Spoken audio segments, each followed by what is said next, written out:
ஐயா வணக்கம். வணக்கம். சொல்லுங்க. ஐயா நீங்க என்கிட்ட மன்னிப்பு கேட்கணும். கோயிச்சுக்காம மன்னிப்பு கேட்கணும். நான் எதுக்கு மன்னிப்பு கேட்கணும்? கேட்டுங்க ஐயா மன்னிப்பு. எனக்கு கொஞ்சம் கௌரவமா இருக்கும்.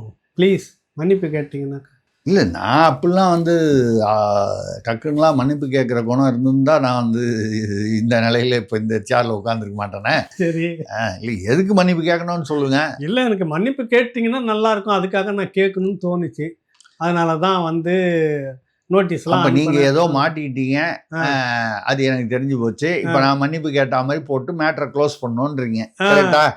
வந்துட்டேனா? ரைட்டு.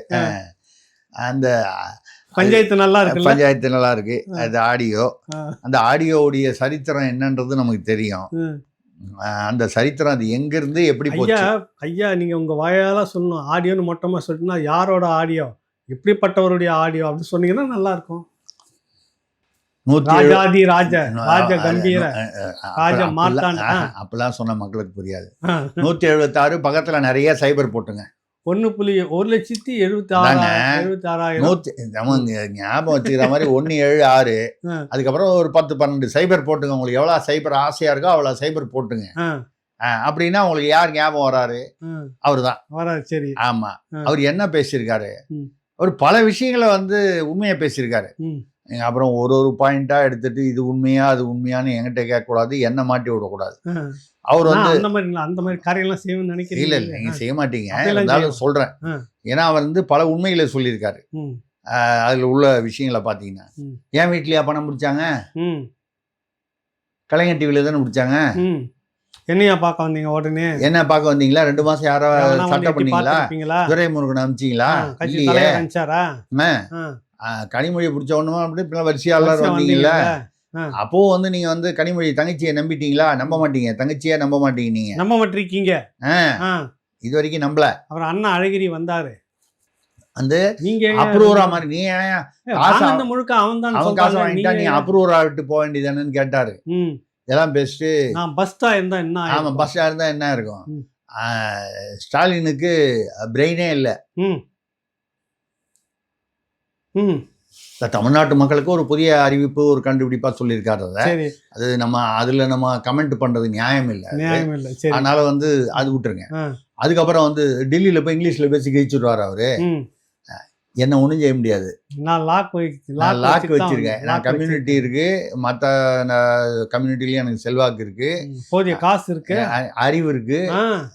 என்கிட்ட வேணுங்கிற பணம் அறிவு இல்லைன்றாரு. அறிவு ஆலயம் அவர்கிட்ட என்னென்ன இருக்குன்னு சொல்றாரு அவரு. சரி இருக்கு. அது மத்தவங்களுக்கு யாருக்கு இருக்கு இல்லன்றது தெரியாது, எனக்கு இருக்கு. அதோட முக்கியமா சொல்றாரு ஒரு லாக் இருக்கு. இப்பதான் எனக்கு உடனே வைகோ ஞாபகம் வருது. 2G மேட்டர்ல பொட்டி பொட்டியா ஆட்டை பொட்டியா கொண்டு போய் ஸ்டாலின் கிட்ட பணம் கொடுத்துட்டு வந்தாங்க கோபாலபுரத்துல. 2G மேட்டர்ல இல்லை என்று சொல்லுங்கள் பாப்போம்.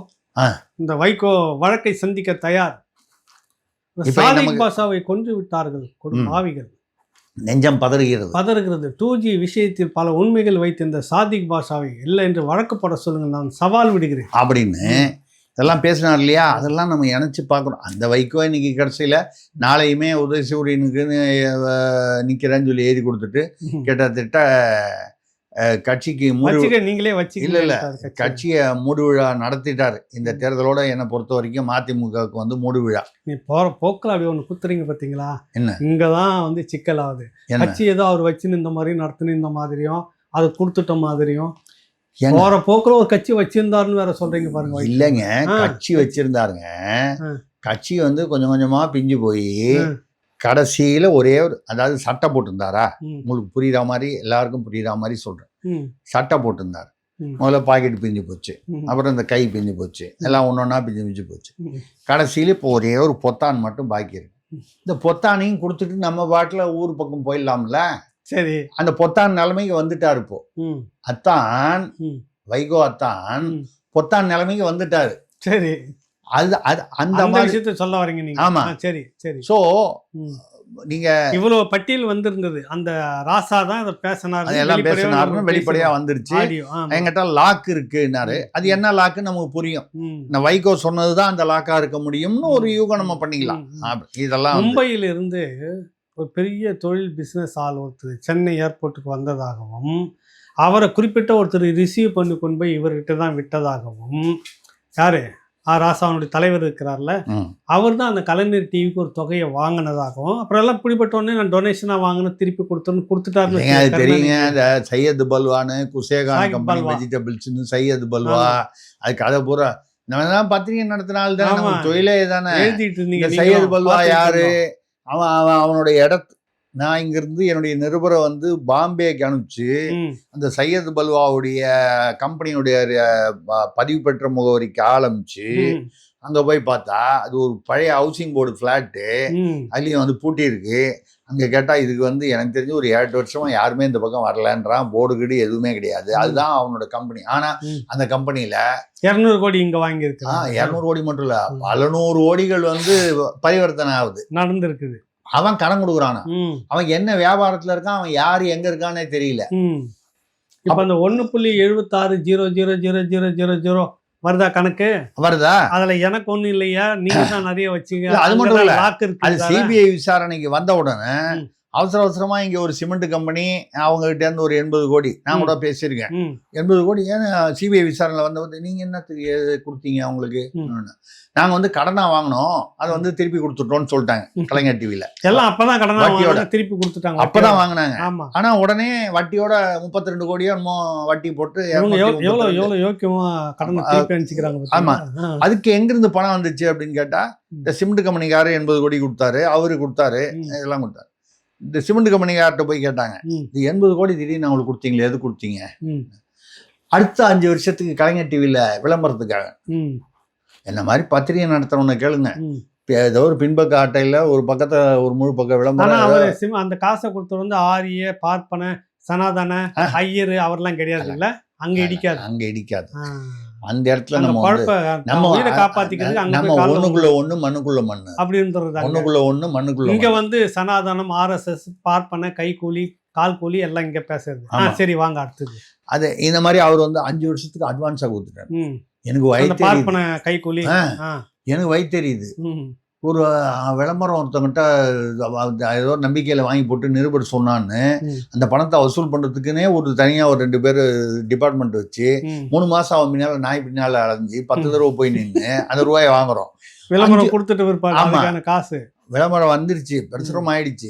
அதுக்கப்புறம் அவன் என்ன நினைக்கிறான், பிரசுரம் ஆயிடுச்சு இல்ல, இப்ப கொடுக்கலன்னு என்ன பண்ணுவேன் அப்படின்ற ஒரு மனப்பான்மையில இருக்கான். அப்போ வந்து அவங்ககிட்ட வந்து ஐயா உங்களை பத்தி நல்லபடியா ஏதாவது எழுதலாம்னா எழுதலாம், காசை கொடுத்துட்டீங்கன்னா அப்படின்னா நம்ம என்ன அர்த்தம்னா, காசு மட்டும் கொடுக்கல அப்படின்னு நம்ம வேற வழி இல்லை, எப்படிதான் காசை வாங்குறது. அப்படிலாம் வந்து இருக்கும்போது 5 வருஷம் அட்வான்ஸா எத்தனை விளம்பரம், எத்தனை வருஷத்துக்கு விளம்பரம், 5 வருஷத்துக்கு எவ்வளவு விளம்பரம், எவ்வளவு பக்க விளம்பரம், எவனாவது அட்வான்ஸா கொடுப்பானா? இதெல்லாம் இல்ல, இப்படி எல்லாம் நடந்துச்சு. இப்ப இதெல்லாம் தான் அவர் பேசினாரு. கேட்டுக்கீங்கய்யா, ராவணாவுக்கு எதனா அந்த மாதிரி விளம்பரம் கொடுத்து தொலைக்கிறீங்களா? எவ்வளவு கதை வருது பாருங்க, நீங்க சொல்லுங்க ஐயா. அது வந்து பாத்தீங்கன்னா இந்த விஷயங்கள்லாம் லாக்க தான் நான் வந்து உடைச்சிருவேன், இந்த லாக்க உடைச்சிருவேன்டாரு. சரி, இதுக்கு பின்னால உள்ளது என்னன்னு பார்ப்போம். இது எப்படி இது இவ்வளவு நாள் பொறுத்து வெளியில வந்துச்சு? இந்த ஆடியோ சரி இவ்வளவு வருஷம் எங்கேயோ பத்திரமா இருந்துச்சு இல்ல. அதுல வந்து பாத்தீங்கன்னா அவரு மூக்க அழகிரியுடைய அவர் வந்து பாத்துட்டு போனாரு, ஏன் நீ அப்ரூவர் ஆகக்கூடாது அந்த பீரியட்ல, அந்த காலத்திலேயே. சமீபத்தில் உங்களுக்கு வந்து 1 மாசத்துக்குள்ள மூக்க அழகிரிக்கு ரொம்ப வேண்டிய ஒருத்தர், ஒரு எம்எல்ஏவா இருந்தவர், நான் கூட சொன்னேன், அவர் பேர்ல வந்து ரஜினிகாந்த் ஒரு படம் கூட நடிச்சிருக்காரு. அதே ராசா சாந்தி தான் கதாநாயகி, கரெக்ட். அவரை கட்டி வச்சு கூட வந்து ஏதோ ஒரு பாட்டு, ஜெயலலிதாவுக்கும் ரஜினிக்கும் ஒரு பெரிய வார் நடந்துகிட்டு இருந்தப்ப அந்த படம் வந்து தொலைக்கவே பெரிய கரெக்டா நீங்க பாயிண்ட்டுக்கு வந்துட்டீங்க. அவர் வந்து இப்ப சமீபத்துல 1 மாசத்துக்குள்ள அதிமுகல போய் இணைஞ்சிட்டாரு. ஆமா சரி, இணைஞ்ச போது அவர் வந்து இணைஞ்ச தலைமைக்கு ஒரு ஒரு குருதட்சணை மாதிரி வந்து, ஐயா என்கிட்ட இந்த ஆடியோலாம் இருக்கு, நான் வச்சுக்கிட்டு என்னத்த பண்ண, நான் வச்சுக்கிட்டு என்ன பண்ண, இந்தா வச்சுக்கிங்க. இதை பார்க்கும் போதெல்லாம் உங்களுக்கு என் ஞாபகம் வரும். அவருடைய அரசியல் பாதையை கணக்கு பண்ணி இந்த ஆடியோ பார்க்கும் போதெல்லாம் ஏன் ஞாபகம் வரும், உங்களுக்கு ஏன் ஞாபகம் வரும். சரி, இவரு தான் கொண்டு கொடுத்தாரு. சரி, அப்படி அவர் உடனே என்ன பண்ணாரு, சரி பா ஒரு யாராவது ஒரு நல்ல யூடியூபரா பிரபலமான யூடியூபரா பிடிங்கன்னு சொல்லி ஒருத்தரை பிடிச்சி சொன்ன அதை வெளியிட்டாரு. வெளியிட்ட உடனே இவர் இது ஐயோ இப்போ முக்கியமான ஸ்டாலினுக்கு மூளை இல்லை, ஸ்டாலினுக்கு வந்து இங்கிலீஷ் பேச தெரியாது, கருணாநிதியை வந்து கைதியாக வைத்திருந்தார்கள். போன உடனே கருணாநிதி போன உடனே கட்சி வரும், ஆனா லாக் என்கிட்ட தான் இருக்குது, கொஞ்ச நாள்ல மாறிடும் இதெல்லாம் சொன்னாரு. இப்பெல்லாம் இப்ப வருது இல்ல, இப்ப இது வரும்பொழுது என்ன செய்யறது அப்படின்னு சொல்லும்போது உடனே வந்து ஒரு நோட்டீஸ் கொடுத்துருவோம், இது வந்து புனையப்பட்டது, இதுல வந்து மாற்றங்கள்லாம் அதுக்குதான் மன்னிப்பு கேட்கணும் அப்படின்னு. அவரு உடனே மாரிதாஸ் என்ன பண்ணிட்டாரு, அதெல்லாம் மன்னிப்பு எல்லாம் கேட்க முடியாது போயங்க பொண்ணாக்கு அப்படின்னு சொல்லிட்டு கோர்ட்ல பாத்துக்கலான்னு. ஏன்னா கோர்ட்டுக்கு போக மாட்டாங்க. கோர்ட்டுக்கு போனா கோர்ட்ல முதல்ல என்ன ரைட் இந்த ஆடியோ இருக்கா, இத போலீஸ் கூப்பிட்டு ஃபாரன்சிக் அமிச்சு இதுல ஏதாவது மாற்றங்கள் இருக்கா ஒரிஜினலா பாருங்க, 1 மணி நேரத்துல கண்டுபிடிச்சிரும் வந்துடும். சரி, 1 மணி நேரம் 2 மணி நேரத்துல அடுத்தது என்ன நடக்கும் சொல்லுங்க. அப்ப வந்து ஆராசாவுக்கு வந்து பாதிப்பு வந்து என்ன, அவர் என்ன கரெக்டா அது உணர்ச்சி வசப்பட்டு பேசும்போது கூட எதேச்சியாவோ இல்ல தெரிஞ்சோ தெரியாமலோ அவர் கரெக்டா என்ன பேசிட்டாரு, என் வீட்லயா பிடிச்சாங்க பணம், கலைஞர் டிவில தானே பிடிச்சாங்க சொல்லிட்டாரு. கிட்டத்தட்ட ஒப்புதல் வாக்குமூலம் இல்லையா, வாங்கினது உண்மை, 1,76,000 கோடியோ இல்ல அது 1.5 கோடியோ எக்ஸ் அமௌண்ட் வாங்கினது உண்மை. ஆனா என்கிட்ட இல்லையே, அங்க எல்லாம் கொடுத்தாச்சு, அவங்க எல்லாம் வாங்கிட்டாங்க அப்படின்னு. அங்க இருந்து தானே பணம் எடுத்தாங்க, என்கிட்ட எடுத்தாங்க. அங்கதான் சொல்றேன், என் வீட்டுல இருந்து எடுத்தது என்கிட்ட இருந்து எடுக்கலையே, அங்கதானே எடுத்தாங்க, அப்ப பணம் அங்கதானே இருக்கு அப்படிங்கறத ஒப்புதல் வாக்குமூலம். ஒப்புதல் வாக்குமூலம்னா உண்மை என்ன நடந்ததுங்கிற வாக்குமூலம் அப்படிதான் எடுத்துக்கோ. அப்போ இப்ப இந்த 2G ஏற்கனவே மேல்முறையீட்டுல இருக்கு, அவர் விடுதலையானது, கனிமொழி விடுதலையானதெல்லாம் வந்து மேல்முறையீட்டுல இருக்கு. நெல்வேலி இறுதி தீர்ப்புன்னு வந்துருச்சுன்னு இவங்க சொல்லி புக்கெல்லாம் போட்டாங்க. அதுல ஒரு வார்த்தையை விட்டுருப்பாரு, அந்த புக்கு இன்று ராம் படிச்சாரு, என்னையா அப்படி வந்து வெளுத்து இருக்கிற அப்படின்னு மன்மோகன் சிங், மோனியா இவங்களெல்லாம் வச்சு பிரணாப் முகர்ஜி எல்லாம் வச்சு செஞ்சுட்டேன், வச்சு செஞ்சுட்டேன். எப்படி இன்னும் கூட்டணி மானுகட்டு வச்சுக்கிறாங்க இவரு கூடன்னு தெரியல எனக்கு.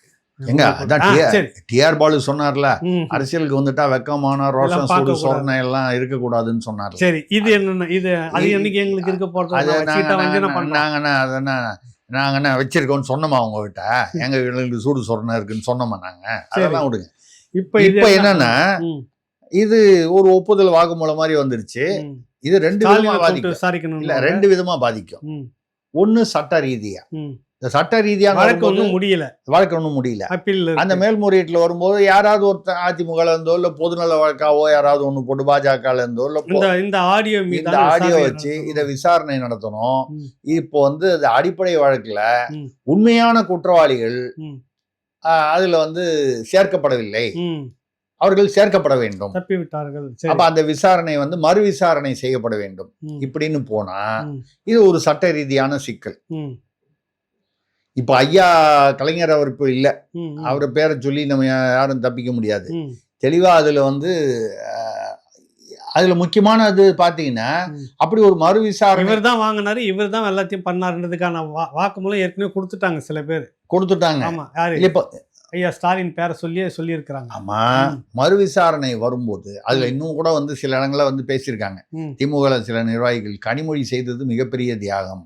ஆமா, நிறைய பேர் பேசியிருக்காங்க. யாரோ வாங்கினதுக்கு இந்த அம்மாவும் ராசாவும் இல்ல இப்படியே இல்ல, நம்ம வெளிப்படையாவே பேசுவோம். இதுல எல்லாம் வெளியில வந்துடுச்சு. அப்புறம் என்ன, தயாளு அம்மாளை, ஏன்னா வந்து அந்த கலைஞர் டிவில இந்த பணம் உள்ள வந்த போது 200 கோடி வந்த போது கனிமொழி இயக்குனராகவே இல்லை, 20% பங்குதாரராக மட்டும்தான் இருந்தாங்க.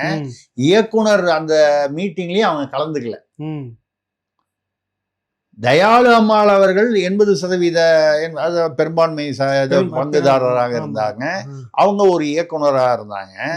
ஆனா அவங்க வந்து உண்மையிலேயே பார்த்தா அவர்கள் படிக்காதவர்கள், அவர்கள் பாவம், அவங்க வந்து ஒரு குடும்ப தலைவியா இருந்தாங்க. அவங்க பேரை பயன்படுத்தி அறிவாலயத்துல வச்சு விசாரிச்சாங்க, கீழே சீட்டு நடந்தது இல்லையா அறிவாலயத்துல, அந்த பீரியடு தான் அது. இப்ப என்ன ஆகும்னா, அப்போ எல்லாரும் சொன்னாங்க தயாளு அம்மாள் சிறைக்கு போகக்கூடாது என்பதற்காக கனிமொழி தியாகம் செய்தார்னாங்க. அந்த ஒரு வாதத்தில் நிச்சயமாக ஒரு நியாயம் இருக்கிறது, இருக்கு. எனக்கு தெரியாதுங்க. நான் அந்த சமயத்தில் இயக்குனர் இல்லைன்னு சொல்லி கனிமொழி தப்பிச்சிருந்தாங்கன்னா அப்படியே வந்து ரூட் வந்து கோபாலபுரத்தை நோக்கி திரும்பி இருக்கும். முடிஞ்சிருக்கும். கோபாலபுரத்தின் கதை திரும்பி இருக்கும், முடிஞ்சிருக்கும். அதான் கோபாலபுரத்தின் கதை அன்னைக்கே முடிஞ்சிருக்கும். சித்தரஞ்சன் சாலை வரை நீண்டு இருக்காது. அப்படி இருக்கும்போது அதை வந்து அவர் வந்து ஏற்றுக்கொண்டார். அந்த வகையில் அது வந்து கனிமொழிக்கு வந்து செய்தது ஒரு தியாகம். அதை உணர்ந்துதான் வந்து கலைஞர் வந்து சோனியா காந்தி கிட்ட போய் வந்து எப்படியாவது என் மகளை வந்து திகாரில் இருந்து விடுவிக்க வேண்டும்னு கேட்டதும் அவருக்கு ஒரு உறுத்தல் இருக்கும்ல. நம்ம பெண்ணு வந்து கஷ்டப்படுதுன்றது இல்லாம அவசியமில்லாத ஒரு விஷயத்துக்காக கஷ்டப்படுது. எங்கேயோ வந்த பணத்துக்கு அது வந்து பொறுப்பேற்றுக்கிற மாதிரி ஒரு சூழ்நிலை வந்துருச்சு. ஆராசாவை பத்தி கூட கவலைப்படாம இருந்தாங்க அப்படிங்கிறது உண்மைதான். அவங்க கவலைப்படலை. இப்ப இதெல்லாம் வெளியில வந்துருச்சு. இப்ப பாருங்க, இப்ப வைகோ வந்து ஆட்டப்பட்டியா அப்படின்லாம் வந்து அப்படி உணர்ச்சிகரமா பேசினாரா? ஆட்டப்பட்டியா போச்சுங்க சொன்னாரா? கொடுத்தவங்களா இருக்காங்க. இப்ப மறு விசாரணை வந்தா என்னை பொறுத்த வரைக்கும் முதல்ல வந்து ப்ராசிக்யூஷன் விட்னஸ் வந்து வைகோ தான். ஆட்டுப்பட்டியா போச்சுன்னு சொன்னீங்கல்ல, பாத்தீங்களா? உங்களுக்கு எப்படி தெரியும்? நீங்க பேசிருக்கீங்களா? வருவாரு வைகோ. ஸ்டாலின் விசாரணைக்குள்ள வருவாரு. அதான் ஸ்டாலின் விசாரணைக்கு வருவாரு. அதுக்கு வைகோ தான் ப்ராசிக்யூஷன் விட்னஸ். இப்படி சட்ட ரீதியாக இப்படி செல்லும். நிறைய மாறும், கலைநிலை மாறும். அப்படி மாறும்போது திமுக வந்து ஒரே கட்சியாக இருக்குமா? சாத்தியக்கூறுகள் எப்படி? அதுக்குத்தான் சொன்னேன், ப்ளீஸ் மன்னிப்பு கேட்டுருங்க. அதுக்குத்தான் சொன்னேன். நான் எதுக்கு மன்னிப்பு கேட்கணும்? நீங்கெல்லாம் தப்பு பண்ணுவீங்க, நான் அது யாரோ தப்பு பண்ணுவாங்க, நான் எதுக்கு மன்னிப்பு கேட்கணும்? இப்போ மாரிதாஸ் கோர்ட்டுக்கு போங்க பாத்துக்கலான்ட்டார். மாரிதாஸுக்கு பின்னால யார் வந்து இதை கொடுத்து இதை வெளியிடுங்கன்னு சொன்னாங்களோ அவங்களே சொல்லியிருப்பாங்க, கோர்ட்டுக்கு போனா நல்லதுதான் அப்படின்னு. இப்போ கோர்ட்டுக்கு போக முடியாது. அந்த மாதிரி தான் அண்ணாமலைக்கு எதிராக ஒருத்தர் கோர்ட்டுக்கு வரேன்னு வந்து கடைசியா குறுக்கு விசாரணையில வந்து அந்த அமௌண்ட் எங்கேருந்து வந்துச்சு, அது கம்பெனி அது இப்போ மகனோட கம்பெனிலேருந்து எவ்வளோ, அது மகனோட கம்பெனின்னு தெரிஞ்சுக்காமவே அங்கேருந்து இங்கே பங்கு வந்துச்சு, தொகை வந்துச்சு. ரெண்டு தொகை இல்லை, 2 கப்பல் வாங்குற அளவுக்கு கடன். நானும் அந்த கம்பெனி எங்கே இருக்குதுன்னு விசாரிக்கிறேன். யாருக்கு கடன் கொடுக்குறோன்னே தெரியாம கப்பல் வாங்குற அளவுக்கு கடன் கொடுக்குற கம்பெனி தெரிஞ்சிருந்தா நம்ம வந்து வாங்கியிருக்கலாமே, இல்லை இப்போ கூட கொடுத்தா வாங்கிக்கலாமா அப்படின்னு வந்து நம்ம வந்து விட்டு போச்சே அப்படின்னு சொல்லி யோசனை பண்ணேன். அந்த மாதிரி இவங்களுக்கு இப்ப இல்ல, இந்த இடத்துலதான் நீங்க முக்கியமான ஒரு இடத்துல கவனிக்கணும். துணை முதல்வர் உதயநிதி ஸ்டாலின் சொன்னாரு, அந்த இடம் எனக்கு பாருங்க சொல்லும் போதே கொஞ்சம் கண் கலங்குது. ஆனந்த கண்ணீர் இல்ல, மகனாக பெருமைப்படுகிறேன். ஒரு மகனாக பெருமைப்படுகிறேன் நம் தலைவரை பற்றி நினைத்து. யாரு? ஸ்டாலின் அவர்களே. அவருடைய பாக்கெட்டில் 10,000 ரூபாய் பணம் இருக்கு. வெறும் 10,000 ரூபாய் பணம், 10,000 ரூபாய் காரே இருந்தது. அவர் பேர்ல காரே இல்லை. நான் நினைக்கிறேன் ராபிடோல வந்துட்டு போனார்னு நினைக்கிறேன். காரே டெய்லி ராபிடோ போட்டு சுத்துறாரு முதலமைச்சர் ஸ்டாலின். புரியுது உங்களுக்கு? ஆமா, அது கவர்மெண்ட் கார் தான். அது இவர்கிட்ட கார் இல்ல. அது நீங்க தெரியலையா உங்களுக்கு? அவர் ஒரு மிக விலை உயர்ந்த கார்ல வராரு. அந்த கார் யார் பேர்ல இருக்குன்னா இன்பநிதி பேர்ல இருக்கு. உதயநிதி பேர்ல இல்ல, இன்பநிதி பேர்ல இருக்கு. இன்பநிதி எப்படியா? 18 வயசுல இருந்து 21 வயசுக்குள்ள பல ஆயிரம் கோடி சம்பாதிச்சாரு உழைத்து. அந்த அவர் பேர்ல வாங்கின கார்ல தான். ஆனாலும் எங்க அப்பா பேர்ல 10,000 ரூபாய் தாங்க இருக்குது. கார் கூட இல்ல. அவர் பேர்ல கார் இல்ல. நானே 10,000 ரூபாய் வச்சுன்னு இருப்பேன். அந்த அக்கௌண்ட்ல எப்படி 10,000 ரூபாய் இருந்து தான் ஆகணும், கரண்ட் அக்கௌண்ட் அப்படின்னு சொல்லி. இப்படிப்பட்ட ஒரு தலைவருக்கு மாணவ பிறந்தேனே என்று வந்து நான் எளிய மனிதருக்கு அப்படின்னு பெருமைப்படுகிறேன்னாரு. கண்ணெல்லாம் கலங்கிடுச்சு. ராத்திரிலாம் அழுதுட்டு இருந்தீங்களாமே? அதுக்கு தூங்காம இந்த இடத்துலதான் ஆராசாவுடைய அந்த அந்த ஆடியோ வந்து பொருத்தி பார்த்தோம்னா இது எவ்வளவு பெரிய டிராமா கோஷ்டின்றது மக்களுக்கு ஏற்கனவே தெரிஞ்சது, இன்னும் வெளிப்படையா தெரியும். இப்ப சட்ட ரீதியா ஒரு பக்கம், அரசியல் ரீதியா வரும்பொழுது அப்ப என்ன ஆகும்? இவர்களுக்கு வந்து கண்டிப்பாக கனிமொழி மேல் கோபம் வரும். ஆராசா பேர் கோபம் வரும்போது ஆட்டோமேட்டிக்கா கனிமொழி பேர்ல வரும். அதை ஒட்டி சில சீனியர்கள், அதிருப்தியாக இருக்கிற சீனியர்கள் அந்த பக்கம் போவாங்க. அப்ப திமுக பிளவுபடக்கூடிய ஒரு சூழ்நிலையை வந்து இந்த ஆடியோ.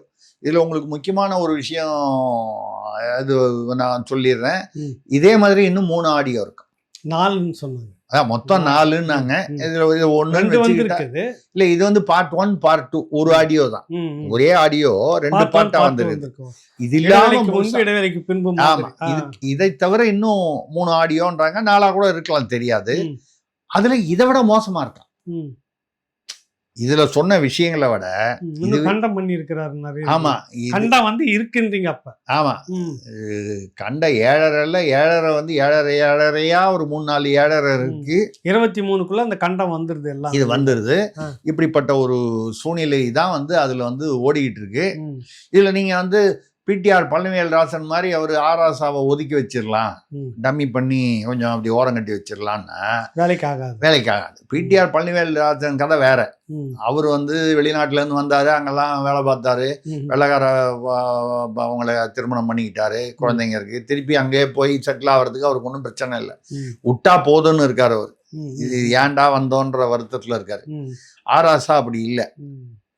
நிறைய இந்த பேப்பர் இருக்குல்ல, இந்த பேப்பர்லாம் வேற மாதிரி என்ன பேப்பருங்க, இது வந்து டாக்குமெண்ட் பேப்பர்னுவாங்கல்ல, தெரியல எனக்கு ஏதோ ஒன்று. இது மாதிரி வந்து எல்லாத்தையும் வந்து பெரிய ஒரு ஹார்டிஸ்கில் வச்சு நான் என்ன சொல்கிறேன், ராவணனுடைய சீக்ரெட்லாம் அதில் வச்சு சரிங்க பேப்பர்லாம் போட்டு அது இன்னும் பல 100 வருஷத்துக்கு எதுவும் பண்ண முடியாத அளவுக்கு போட்டு எங்கேயோ ஒரு ஏரியிலே குளத்திலே நான் வச்சுட்டேன். புரியல? என்னைக்கா இருந்தாலும் இந்த லாக் வந்து வேலை செய்யும். நான் என்ன சொல்றேன் ஐயா, திருப்பி சொல்றேன், ராவணனுடைய சீக்ரெட் புரியுது இருக்குல்ல, இது எல்லாம் நான் இப்படி வச்சிட்டேன் அப்படின்னு நான் உட்காந்துட்டு இருக்கிறேன். சரி, அசைக்க முடியுமா நீங்க? அதான் சொல்றேன், அதுதான் லாக்கு. அதான் லாக்குன்னு சொன்னா அதான் அர்த்தம். சரி, சோ அந்த அளவுக்கு வந்து இது ஒரு பெரிய ஒரு பூகம்பத்தை வந்து கிளப்பி விட்டுருக்கு. இது கையோட கையா நீங்க இந்த காலெல்லாம் கொஞ்சம் தூக்கி நீ எச்சரிக்கையா ஆயிடுங்க, கீழே தரையில வைக்காதீங்க. அழுத கண்ணீர் அப்படியே ஆறா வருது. புரியல? ஏவா வேலு, கே நேரு, ஒன்று பொன்முடி, துரைமுருகன் அண்ணாச்சி, இந்த சீனியர்லாம் உட்காந்துட்டு ஒன்னா போர்வை போத்துன்னு ஒரே அழுவையா அழுதுட்டாங்களாம். நீங்க அழுதிங்கல்ல நைட்டெல்லாம் அந்த மாதிரி இவங்க என்னன்னா 2 விஷயத்துக்கு அழுதுருக்காங்க. ஒன்று வந்து நம்ம தலைவர்கிட்ட வெறும் 10,000 தான் இருக்கிற அளவுக்கு நம்ம வச்சுட்டோமே, நம்ம எவ்வளோ பெரிய பாவிகளா நம்ம இருப்போம், இவ்வளோ சம்பாதிச்சு நம்ம தலைவர்கிட்ட 10,000க்கு மேல கொடுக்காம இருந்துட்டு இருக்கிறோமே அப்படின்னு அழுகாச்சியா அழுதுருக்காங்க நைட்டெல்லாம். இன்னொருக்கு காரணம் என்னன்னா 10,000 மட்டும்தான் இருக்குதுன்னு சொல்றாங்களே, மீதி எல்லாம் எப்படி வச்சிருப்பாங்களோ நமக்கு சொல்லாம விட்டுட்டாரே அப்படின்றது. 2 விஷயத்துக்கும் சேர்ந்து அப்படியும் போர்வையை போத்தினு அழுதுருக்காங்க. அங்கேருந்து தண்ணி அப்படியே ஆறா வருது வெளியில். அதை தான் கால் எடுத்துக்குங்கன்னு சொன்னேன். இல்லைங்க, தரையில வைக்காதீங்க.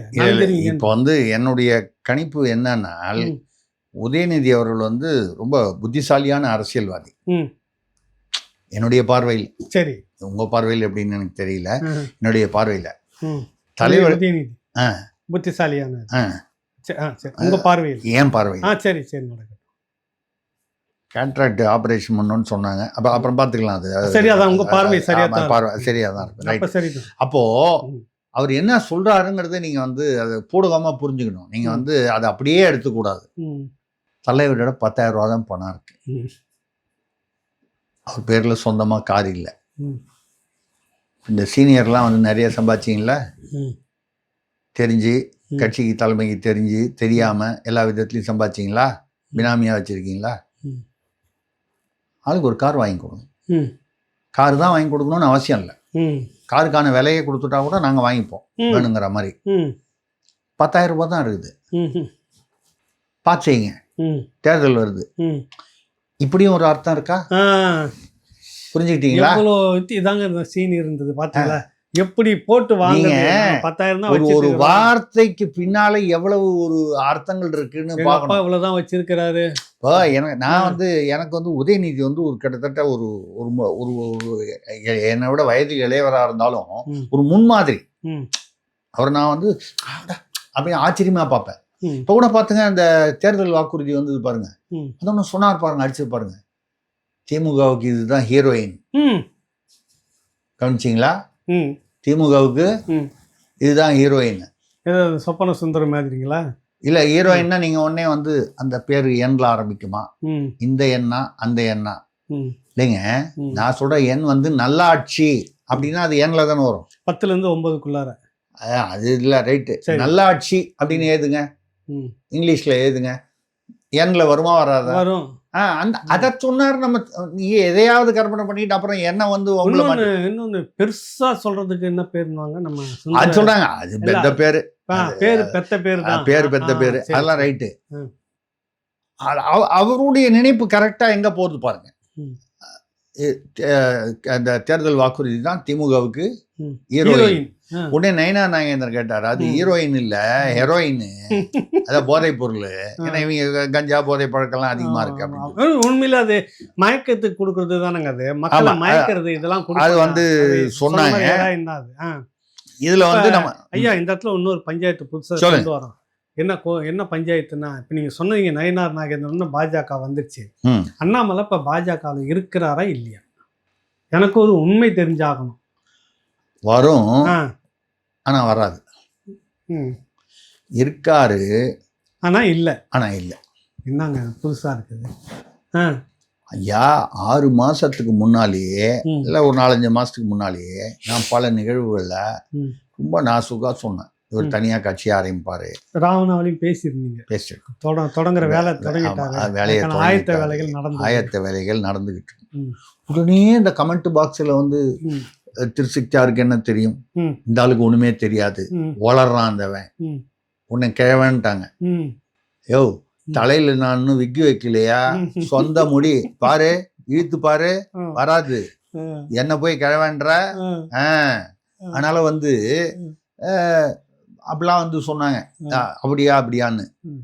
இப்போ அவர் தேர்தலில் நிற்க சொன்னாங்க, அவருக்கு வேணுங்கிற இடம் கொடுக்கப்படலை, அவர் வந்து நான் நிற்கலன்னு சொல்லிட்டாரு. இப்போ அவருடைய அன்பு கூட்டம்னு தனியாக வந்து திருப்பூரில் கூட்டம் கூட்டினாங்க. அவருக்கான அன்பு கூட்டங்கள், அவருக்கான அண்ணாமலையின் அன்பு கூட்டம்னு அதுக்கு பேர் வச்சிருக்காங்க. ரைட்டு. அவரு தனியா போற இதை வந்து நான் முன்னாடியே அந்த எண்ணத்துல இல்லைங்க. அவர் போறதா டிசம்பர் 6ஆம் தேதி இன்னைக்கு வெளியில போறதா ஒரு வழக்கம் போல எல்லாரும் நம்ம ஊர் ஜோசியரை நம்ப மாட்டாங்க, கேரளா ஜோசியர்கிட்ட போய் கேட்டு எல்லாம் குறிச்சு அதெல்லாம் வந்ததாகவும், அந்த தேதிக்கு 2 நாளைக்கு முன்னால நேர அமித்ஷா அவர்களுடைய வீட்டில் இவரை அறிமுகப்படுத்தி கொண்டு வந்த PL சந்தோஷ், JP நட்டா, ஏன்னா அப்போ வந்து அந்த தலைவராக இருந்தார், அந்த நபீனா அவர் வரல. அப்போ அவங்க இந்த 3-4 பேர் தான் அமித்ஷா வீட்டில் வச்சு இந்த தேர்தல் வரைக்கும் அங்கே எங்கேயும் போகக்கூடாது, இந்த கட்சி ஆரம்பிக்கிறேன்னா சிக்கல் கந்தல் பெருசாயிடும் பார்த்துக்கோ. ஆமாம். அதுக்கப்புறம் டார்கெட் வந்து திமுகவா இருக்காது, நீங்களா தான் இருப்பீங்க. அதான் திமுகவா இருக்காது. ஏற்கனவே வந்த புகார்லாம் இப்படி இருக்கு. அதுக்கான விவரங்கள்லாம் இருக்கு. திமுக கூட டீலிங் வச்சு என்ன பண்ணது, நீங்க அன்போடு நீங்க அன்பு கூட்டம் எந்த வரைக்கும் அன்பு கூட்டம் வந்து போச்சுங்கிறது எங்களுக்கு விவரங்கள் தெரியும்.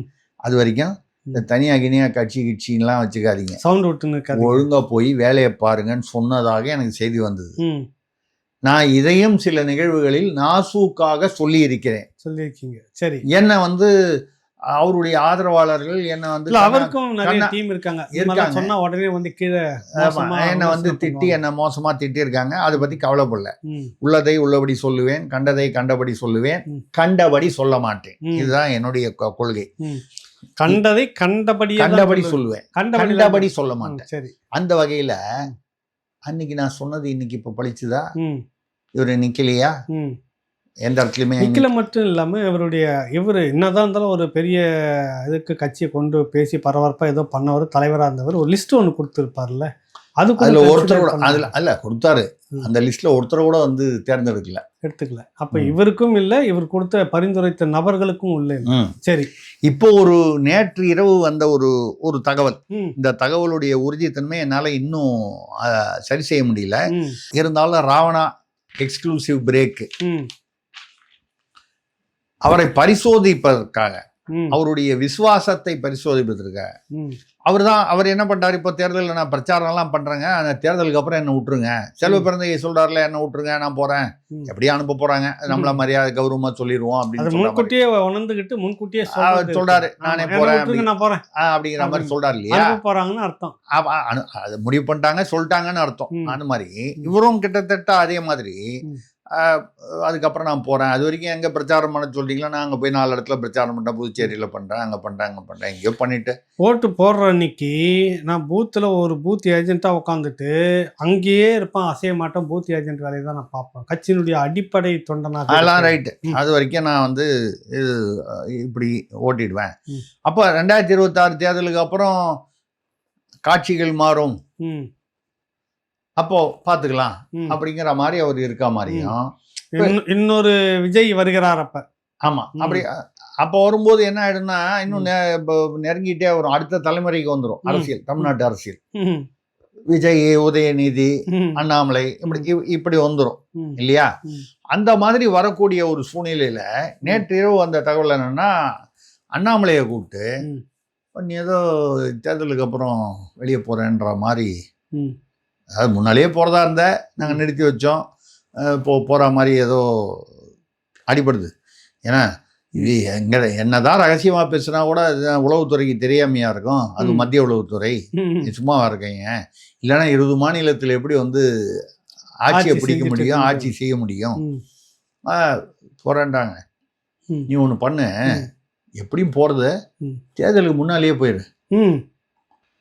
என்ன பண்ணு, ஒரே ஒரு ஹெல்ப் பண்ணு, இவ்வளவு நாள் உன்னை வந்து விட்டு வச்சதுக்கு இல்லை வளர்த்ததுக்கு, அப்படி வச்சுப்போம், வளர்த்ததுக்கு உன்னை வளர்த்த கடன், அந்த நன்றி கடனாக எடப்பாடி தொகுதியில சுயேட்சையா அவரை எதிர்த்து நில்லு. இது என்னங்க புது குழப்பமா இருக்கு? அதிமுக பாரதிய ஜனதா கட்சி தான் இணைஞ்சி போட்டியை சந்திக்குது. அண்ணாமலை பாரதிய ஜனதா கட்சியில் இந்த நிமிஷம் வரைக்கும் இருந்துட்டு இருக்கிறாரு. இவரை எடப்பாடி தொகுதியிலே சுயேட்சையாக போட்டிடுன்னா எப்படி? அது புரியல. ஏன் 27 தொகுதியில் 2 தொகுதி கூட தேராத மாதிரி வந்து பலவீனமான தொகுதியை வந்து அந்த பக்கம் தள்ளி விட்டாரா இல்லையா எடப்பாடி?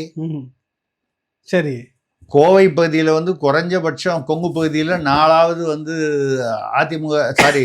பாஜக எதிர்பார்த்ததா இல்லையா அவங்க கேட்டது? கோயில் நகரமான திருப்பரங்குன்றத்துல வந்து அவ்வளவு தூரம் அந்த போராட்டத்தை முன்னெடுத்தது வந்து அதிமுக பாஜக தான் பண்ணாங்க. அது நம்ம சொல்றது வந்து நடந்தது, பாஜக தான் முன்னெடுத்து பண்ணுது, அதிமுக பட்டும் படாமையும் இருந்துச்சு. அந்த மாதிரி கோயில் நகரங்களில் திருப்பரங்குன்றம் உட்பட எங்களுக்கு பண்ணுங்க. அந்த கோயில்னா சனாதனம், ஆன்மீகம், அந்த பாஜகவுக்கு ஒரு இந்துத்துவான்ற ஒரு கணக்கு இருக்கு, அந்த வாக்குகள் வருவதற்கு வாய்ப்புகள் அதிகம் அப்படின்னு கேட்டபோது ஒரு கோயில் நகரத்துலையும் கொடுக்கலையே. சென்னையில 3 தொகுதி வேணும்னு கேட்டாங்க, ஒரே ஒரு தொகுதி தான், மயிலாப்பூர் மட்டும்தான் தமிழிசை கொடுத்துருக்காங்க. இப்படி அவங்க கேட்டது எதையுமே செய்யல இல்லையா?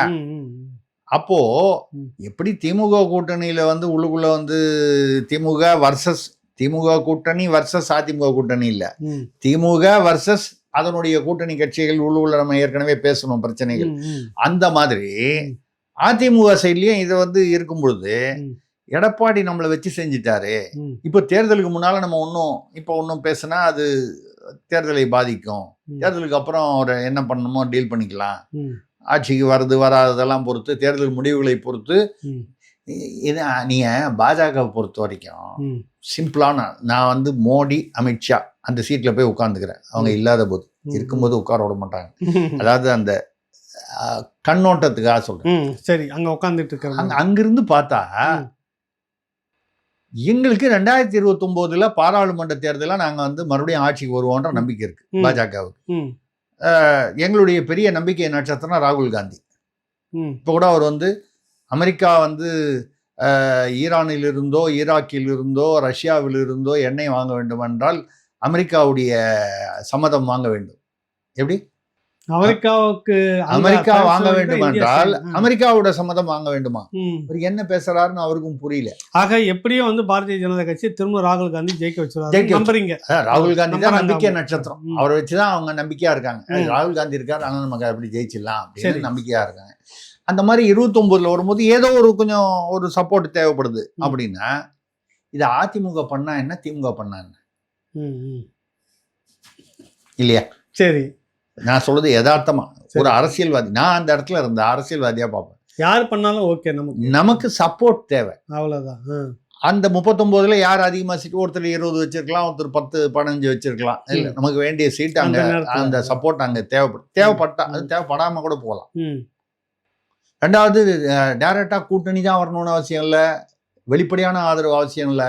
உங்களுக்கு ஞாபகம் இருக்கா, ராஜமானிய இதுன்னு ஒன்று இருந்துச்சு, இந்த பிரைவி பர்சன் சொல்லுவாங்க. அதாவது ராஜாக்களுக்கெல்லாம், பழைய ராஜாக்களுக்கெல்லாம் அவங்களுக்கு வந்து ஒரு மானியம் கொடுக்கணும், பென்ஷன், பெரிய தொகை கொடுக்குற மாதிரி. அந்த மசோதா வந்து கிட்டத்தட்ட டைட்டாக இருந்துச்சு அந்த காலம். நான் சொல்கிறது 70களில். அதாவது ஜெயிச்சாலும் ஜெயிக்கும், பாஸ் ஆனாலும் ஆகும், சொல்ல முடியாது, ரெண்டு கட்டான இருந்துச்சு. அப்போது திமுக எஸ்எஸ்ஆர், நம்ம லட்சிய நடிகர் எஸ்எஸ்ஆர் வந்து அங்கே பாராளுமன்றத்தில் இருந்தார். ஒரு ஓட்டில் கூட வந்து ஜெயிச்சாலும் ஜெயிக்கலாம், தோத்தாலும் தோக்கலாம், அந்த மாதிரியான ஒரு சூழ்நிலை. கடைசி அப்போ காங்கிரஸ், பாஜகலாம் இல்லாத போது காங்கிரஸ், இது தோத்து போயிடுச்சுன்னா அசிங்கமாயிடுமே. எந்த மசோதாவும் ஒரு அரசாங்கம் கொண்டு வந்து அது தோத்து போனா அது ஒரு நம்பிக்கையில்லா தீர்மானம் மாதிரி வந்துடும். அது அப்போ வந்து திமுகவை கூப்பிட்டு, நீங்க என்ன பண்ணுவீங்களோ தெரியாது, நீங்க ஆதரிக்கலாம் பரவாயில்ல, இந்த மசோதா தோக்கக்கூடாது. அப்படியா? கலைஞர் என்ன பண்ணாரு, எஸ்எஸ்ஆரை கூப்பிட்டு ஏதோ ஃபோனில் கூப்பிட்டு சொல்லிட்டாரு. அந்த அந்த ஓட்டுக்காக மணி அடிப்பாங்க, மணி அடித்து அது ஓட்டு. அப்போ பார்த்து எஸ்எஸ்ஆருக்கு வயிறு திடீர்னு கொடன்னு ஏதோ குறைஞ்சிச்சு, எந்திரிச்சு பாத்ரூம் போயிட்டான். வாக்கெடுப்புல கலந்துக்கல. ஆமாம், போயிட்டு வந்துட்டாருங்க. அவர் போயில்லைங்க, கடமை உணர்வுக்காக திரும்பி வந்துட்டார். அதுக்குள்ள வாக்கெடுப்பு முடிஞ்சு போச்சு. இப்ப அப்படியே வந்து மசோதா ஒரு ஓட்டு வித்தியாசத்தில் ஜெயித்து விட்டது, பாஸ் ஆகி விட்டது. புரிஞ்சுதுங்களா? புரிஞ்சுது. எப்படி வந்து நம்ம வந்து அரசியல் நடக்கும் அப்படிங்கிறது. அப்ப அது மாதிரி நீங்க வேற ஒன்றும் வேணாம், ஒரு நம்பிக்கையில்லா தீர்மானம் அந்த மாதிரி ஏதாவது ஒன்று வரும்போது என்ன, அவர் சபாநாயகர் எங்களை பார்த்து முறைத்தார், எதிர்கட்சி தலைவர் இந்த ஆளுங்கட்சி எங்களை நோக்கி கையை இப்படி காண்பித்தார் அப்படின்னு சொல்லிட்டு வெளியே நடப்பு முடிஞ்சு போச்சு. ஆக பாஜகவை பொறுத்தவரை அது திமுகவோ அதிமுகவோ அவர்களுடைய டார்கெட் வந்து அங்க டெல்லி மற்ற வட மாநிலங்கள் தான். அப்படிதான் ஒன்னு கூட வச்சுக்கணும், ஒன்னு வந்துட்டு இந்த மாதிரி சலசலசு பண்ணிட்டு வெளியில போடு, எதிர்ப்பா வாக்களிக்காது. இப்ப இதெல்லாம் மீறி திமுகவே ஆட்சிக்கு வருதுன்னு வைங்க, இருக்கவே இருக்கு. ஒரு 14 பேர் பேர்ல 13 பேர் பேர்ல கேஸ் இருக்கு. ஒரு 4 கேஸை வந்து கொஞ்சம் அப்படி தூக்கி விட்டோம்னா டெல்லிக்கு போவாரு, மக்கள் நலன் சந்திப்பாங்க. டிஷர்ட் போட்டுக்கிட்டு போய் அங்க போய் பார்த்துட்டு ஐயா உங்க ஆசீர்வாதம் வேணும் போய் கதவை தாப்பா போட்டு கும்பிட்டு வருவோம். இது தெரிஞ்ச திராவிட மாடலுடைய. சரி, இவர் என்ன ஆகும்? அண்ணாமலை எடப்பாடி தொகுதியில அண்ணாமலை போட்டியிடுற சொல்லி சொல்றாங்க. அவர் வந்து அவருடைய ஆதரவாளர்களுடன் பேசி கொண்டிருக்கிறார் என்று கேள்வி. அவர் ஒத்துக்கொள்ளும் மனநிலையில் இல்லை. இது வந்து நம்மளை பரிசோதனை பண்றாங்க, நாளைக்கு நம்மளை கோத்து விட்டுட்டு போட்டியிடுறதுக்கு முயற்சி எடுத்தாரு. தேதி தள்ளி வருது, நெருக்கத்திலேயும் வந்து தள்ளியும் போகுது. இதை நமக்கு விஷப்பறிச்சு வேண்டியதில்லை, இப்ப வேணாம் அப்படின்ற முடிவுக்கும் வந்துருக்காரு. அதனால டப்புன்னு இப்ப என்ன பண்றாரு, கேரளால போய் பாஜகவிற்காக பிரச்சாரம் செய்து ஒரு 3 நாள் தள்ளிட்டா அந்த இந்த ஃபைலிங் டேட் தாண்டி போச்சுன்னு வச்சுக்கோங்க, இந்த பிரச்சனை இல்ல. இந்த 9ஆம் தேதிக்குள்ள எல்லாம் முடிஞ்சு போச்சுன்னா அதுக்கப்புறம் யாரும் ஒன்றும் கேட்க மாட்டாங்க. இல்ல, அதனால இப்ப கேரளாவில் சொல்லி கேரளா போறாரு. 2 நாளோ 3 நாளோ போறாரு. இதுதான் வந்து அவங்க எப்படிலாம் டெஸ்ட் பண்றாங்க பாருங்க. ஒரு குண்டை தூக்கி போடுவோம், இந்த ஆள் என்ன பண்றாரு பார்க்கலாம், இவர் என்ன பண்றாரு இறங்குறாரா இல்லையா. சப்போஸ் உண்மையிலேயே போட்டின்னு இறங்கினாருன்னு வைங்க, எடப்பாடி டென்ஷன் ஆயிடுவாரு. அச்சோ அடிமடியிலேயே கை வைக்கிறாங்க. ஏன்னா திமுகனா எடப்பாடி அவருடைய கோட்டை, அவருடைய செல்வாக்குடைய இடம், அவர் சொந்த இடம், அது அவருக்குன்னு ஒரு இது இருக்கும். இப்போ அந்த இடத்துல வந்து அண்ணாமலை வந்து ஓட்டை பிரிச்சு விட்டு நம்மளை வந்து காலி பண்ணிட்டான்னு என்ன பண்றதுன்னு. அதாவது தேசிய சோதனை முயற்சியா தான் இந்த திட்டம் அவருக்கு கொடுக்கப்பட்டிருக்கு. என்ன செய்யறாரா இல்லையான்னு பார்ப்போம். அப்படி போட்டு விடுவோம், எப்படி ஒரு ரியாக்ட் பண்றாருன்னு பார்ப்போம். அண்ணாமலையுடைய வேட்பாளர்கள் அவர் பரிந்துரை செய்தவர்கள் யாருமே பட்டியலில் இல்லை. கோவையில் கொடுக்கப்பட்டிருப்பது ஒரே ஒரு சீட்டு, கோவை வடக்கு வானதி சீனிவாசன் அவர்கள். வானதி சீனிவாசன் பொதுவாக எடப்பாடி அதிமுகவுடன் ஒரு ஒரு ஒரு நல்ல உறவில் இருப்பதாக கருதப்படுபவர். ரெண்டாவது, இந்த பலவீனமான தொகுதிகள் அதை சொல்லி முடிச்சிருவோம். ம். பலவீனமான தொகுதிகளாக பார்த்து தள்ளி விட்டாங்க பாருங்க. ம். யாருக்கு? ம். பாஜகவுக்கு. ம். அதாவது கோவையில் கொடுக்கல, ம். இப்போ கொங்கு பகுதியில் கொடுக்கல, கோயில் பகுதியிலலாம் கொடுக்கல, ம். சென்னையில் 3 இடத்துல கொடுக்கலன்னு. ம். இதனால வந்து ஒரு சென்னையில் மெயினான இடம்லாம் கொடுத்துட்டோமே, மயிலாப்பூர் கொடுத்துட்டோமே, அவங்க நிற்கிறாங்களே. மயிலாப்பூர் ஒன்று தான், பாக்கி மயிலாப்பூரை தவிர வேற கொடுக்கல. டி நகர் கொடுக்கல. நீங்க ஆசைப்படுவீங்க எல்லாத்தையும் எடுத்துக்கணும்னு, அதுக்கு நாங்க என்ன பண்ண முடியும்? இல்ல அப்படி இல்ல. இல்ல, அவங்க கேட்டது கொடுக்கல. 3 கேட்டாங்க, 2 கொடுத்துருக்கலாம், ஒண்ணு. ஆமா. 1 தான் கொடுத்துருக்காங்க. எல்லாம் இப்படி இதை வந்து யார் ஒத்துக்கிட்டா ம். அப்படின்னு சொன்னா, ம். முருகா, அப்பா, நைனா, ம். புரியுது. முருகன் அப்பனே, நைனா. நைனா. நைனான்னு சென்னை பாஷையில பேசுறாங்க. ஆமா ஆமா. அது சென்னை பாஷை. சென்னை பாஷை தான் நைனா, எனக்கு சரி. வருது. எனக்கு சென்னை பாஷை தான் எல்லாம் வருது. ஒத்துக்கிட்டாங்க, முடிஞ்சிருச்சு பிரச்சனை. சரி, ஆமா. விட்டுருங்க பஞ்சாயத்து கலெக்டர் ரைட்டு. அது வந்து என்ன ஒரு சின்ன செலவு, ஒரு 200 ஸ்வீட் பாக்ஸ் செலவுன்னு சொன்னாங்க. தெரியல, அது ஏதோ பிரச்சனை இல்லாம முடிச்சுக்கலாம். இது வந்து பிரச்சனை இல்லாம இருக்கும். ஒரு 200 ஸ்வீட் பாக்ஸ் லட்டு வாங்கிக்கிங்க. நைனாவுக்கும் முருகன் ஆசுறது கடவுள் 2 பேருக்கும் இப்போ வயிறு நிறைஞ்சிருக்கும். அதாங்க, முருகனோட நைனா அப்படி வச்சுங்களேன். முருகனோட நைனா சிவன்னு வச்சுங்களேன். அது மாதிரி ஏதோ ஒன்று அவங்களாம் வந்து வயிறு நிறைஞ்சிருச்சு. இது வந்து இப்படி நிறைஞ்ச வயிறோட ஒரு கடைசி பஞ்சாயத்து ஒன்று. காங்கிரஸ் கட்சின்னு ஒன்று, காங்கிரஸ்ன்னு ஒன்று சொல்லுவாங்கல்ல. இல்லை, யோசிக்காதீங்க. ஆமாம், தமிழ்நாடு காங்கிரஸ் கமிட்டி ஆமா ஒன்று இருக்குது. அதுக்கு வந்து 28 தொகுதிகள், 27 தொகுதிகளை வந்து கொடுத்துருக்குறாங்க. அதுலேயும் 28, அவங்க 28 தொகுதியில் கொடுத்துருக்காங்க. அதுலேயும் வந்து இந்த மாதிரி கோளாறு நிறைய இருக்குது. யாரெல்லாம் ஜெயிக்கணும்னு நினைக்கிறாங்களோ, யாருக்கெல்லாம் செல்வாக்கு இருக்குதோ அவங்களுக்கெல்லாம் விட்டுட்டு, இந்த மாதிரி உருப்படாததுக்கெல்லாம் வந்து உள்ள வந்து எங்கே செலெக்ஷன் நடந்துச்சுன்னே தெரியல. ஜோதிமதி அம்மா புலம்புறாங்க, மிகப்பெரிய இதை நான் வன்மையாக கண்டிக்கிறேன். உருப்படாத கேண்டிடேட்டு, உருப்படாதவங்களுக்கெல்லாம் கொடுத்தாங்க அப்படின்னு நான் சொல்லலைங்க. என்னங்க நீங்கள் என்ன போய் கண்டிக்கலைங்க? நான் வந்து ஏங்க அந்த ஆள் உருப்படலைன்னா அந்த ஆள்கிட்ட நாங்கள் 3லேருந்து 5 கோடி ரூபா வரைக்கும் ஒரு சீட்டுக்கு விலை பேசியிருக்கோம். 50 லட்சத்துலேருந்து 1 கோடி ரூபா அட்வான்ஸ் வாங்கியிருக்கோம். அந்த ஆளை போய் உருப்படாதவன் சொன்னா எனக்கு கோபம் வராதா? நியாயமா? இதெல்லாம் நடந்திருக்குதா? ஆமா, இது நடந்தது மட்டும் இல்லாம தனியா வந்து அவரு அது யாரோ ஒரு கார்கோவில் போட்டு அனுப்பிச்சிட்டாங்களா, கார்கோலையோ போட்டு அனுப்பிச்சிட்டாங்க. அவர் பேரை சொல்லி அவருக்குன்னு சொல்லி ஏதோ பாதி இந்த பார்சல் சர்வீஸ் சொல்றீங்க நீங்க. கொரியருங்க, மாத்தி வருது. ரைட், எல்லாம் ஒண்ணு தானுங்க. அது அவர் வந்து அங்க போட்டு அனுப்பிச்சு அவர் பேரை சொல்லி அவருக்கு போகுதுன்னு சொன்னா அப்ப நம்புவாங்கல்ல. அந்த மாதிரி வச்சு வாங்கி நேரா அங்க வந்து கார்கோல போட்டு அதுவும் எங்கன்னா பெங்களூர்ல ஒரு புரோக்கர் கிட்ட.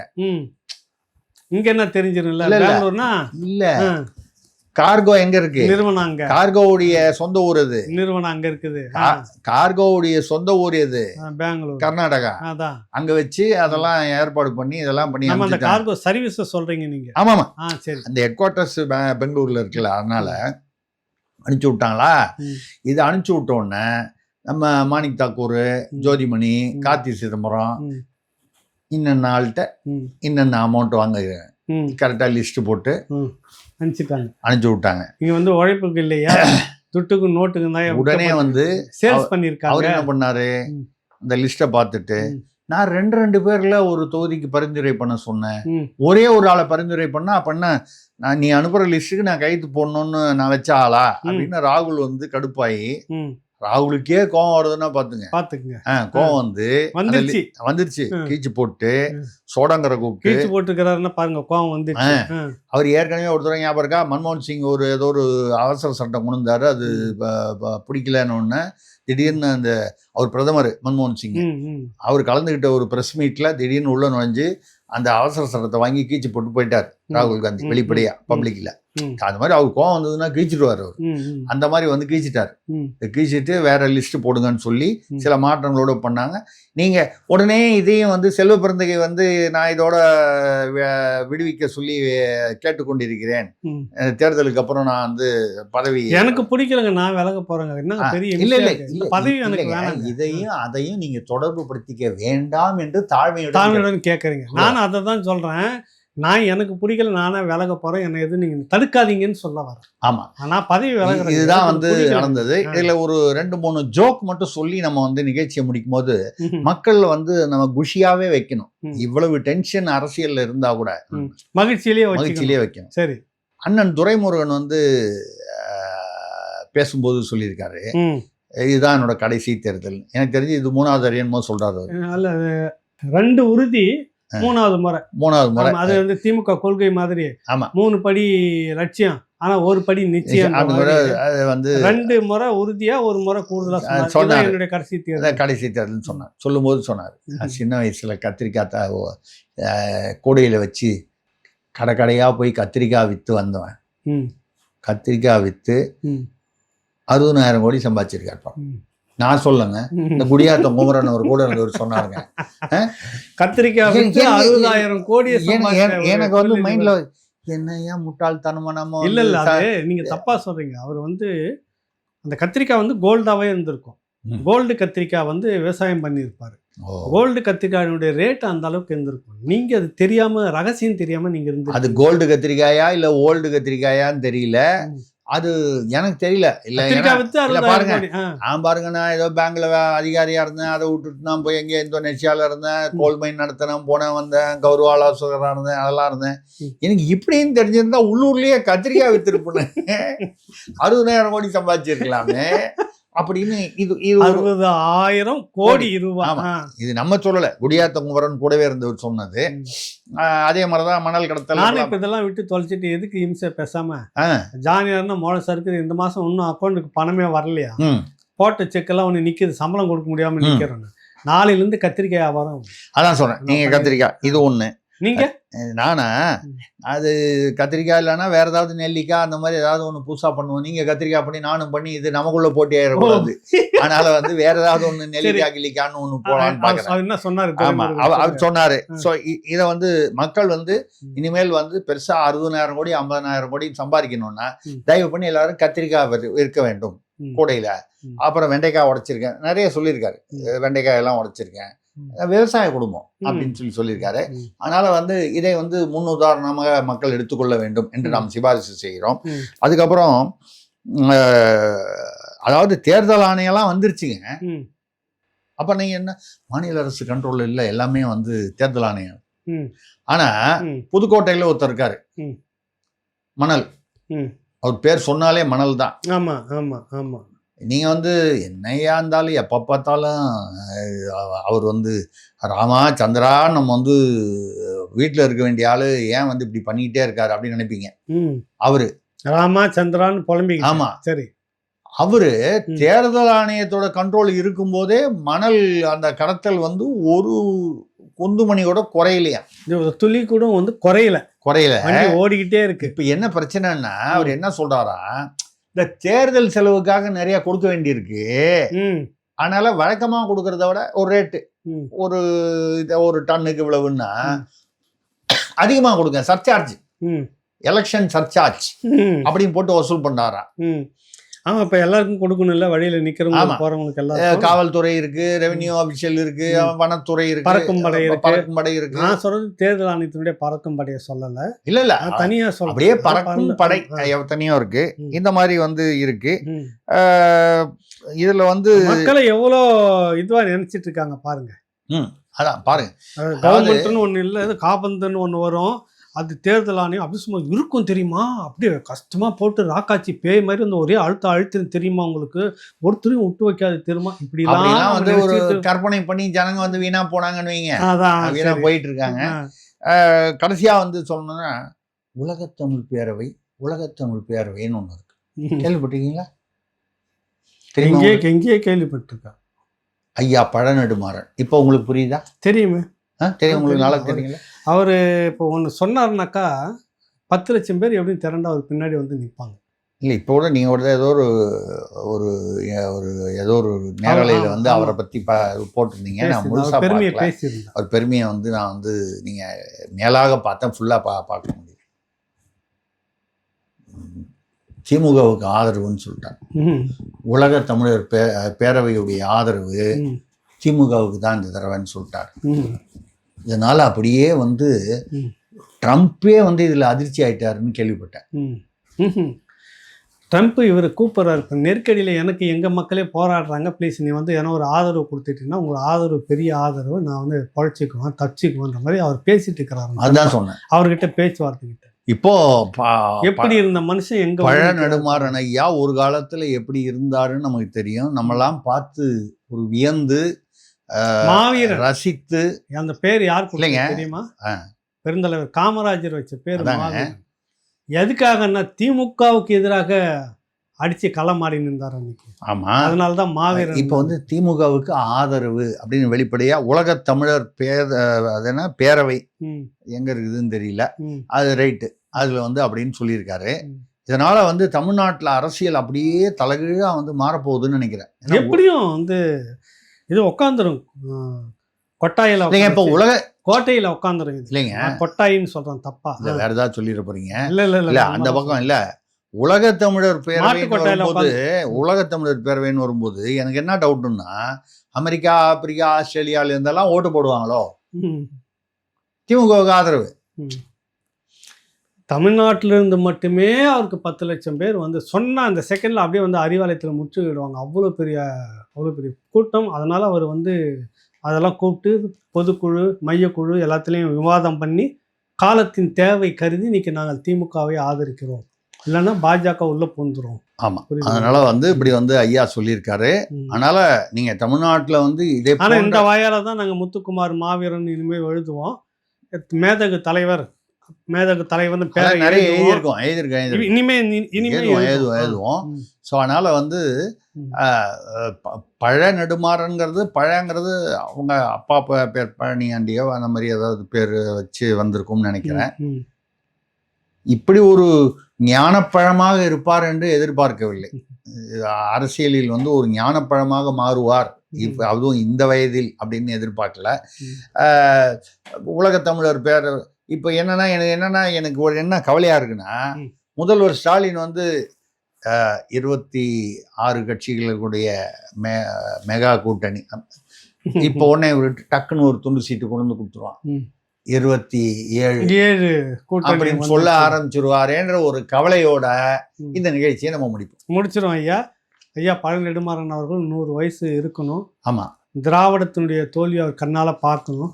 தமிழ் தேசியத்தினுடைய எழுச்சியும் பார்த்துட்டு நிறைவாக மகிழ்ச்சியாக வாழணும் நம்ம வேண்டிக்கிறோம். நல்லா இருக்கட்டும். நன்றி, வணக்கம். அவர் பழ நெடுமாறன் புது நெடுமாறனாக மாற வேண்டும். வந்தா நல்லது, அப்படி வந்தா நல்லது. நன்றி, வணக்கம்.